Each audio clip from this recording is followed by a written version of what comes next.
أولئك الذين أنعم الله عليهم من النبيين من ذرية آدم وممن حملنا مع نوح ومن ذرية إبراهيم وإسرائيل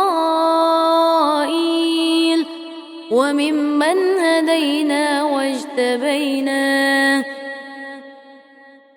إذا تتلى عليهم آيات الرحمن خروا سجدا وبكيا. யாருக்கு அல்லாஹ் அருள் புரிந்தானோ அத்தகையோர் இவர்கள்தான்.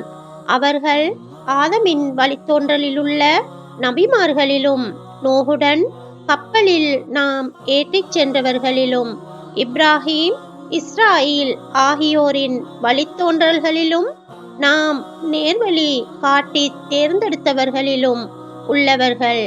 அவர்களிடம் அளவற்ற அருளாளனின் வசனங்கள் எடுத்துரைக்கப்பட்டால் அழுதவர்களாக சஜிதாவில் விழுவார்கள்.